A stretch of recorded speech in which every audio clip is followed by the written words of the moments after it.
কে ভদ্রকালী? মহাভারতের শান্তি পর্ব অনুসারে পিতা দক্ষের মহাযজ্ঞে গিয়ে যখন পতিনিন্দা সহ্য করতে না পেরে মহাদেব পত্নী সতী আত্মঘাতী হন, তখন তার ক্রোধ থেকে জন্ম হয় দেবী ভদ্রকালীর। এই দেবী সাহসী ও আক্রমণাত্মক। মা কালীর অন্যতম রূপ ভদ্রকালী।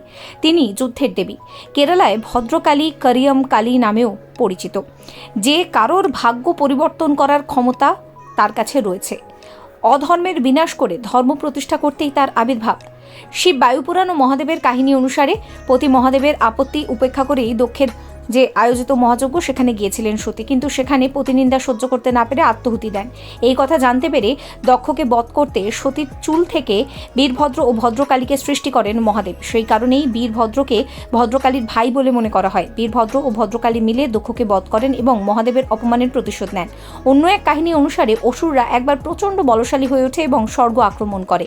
মহাদেবের ক্রোধ থেকে তখন আবির্ভূত হন দেবী ভদ্রকালী। অসুর বিনাশ করার দায়িত্ব তিনি নিজের হাতে তুলে নেন। চণ্ড, মুন্ড, রক্তবীজ, মহিষাসুরের মতো একাধিক শক্তিশালী অসুরকে তিনি বধ করেন। তিনি দেবতাদের অসুরদের অত্যাচারের হাত থেকে মুক্তি দেন এবং ধর্মের প্রতিষ্ঠা করেন। প্রচলিত বিশ্বাস, ভদ্রকালীর আরাধনা করলে শত্রু নাশ হয়, তন্ত্র মন্ত্র অশুভ প্রভাব কেটে যায় এবং শক্তি সাহস বাড়ে। কোথাও মহামারী দেখা গেলে ভদ্রকালীর উপাসনায় তার অবসান হয় বলেও বিশ্বাস করা হয়। কিংবদন্তি অনুসারে মহাকবি কালিদাস ছিলেন ভদ্রকালীর বরপুত্র। Follow for more.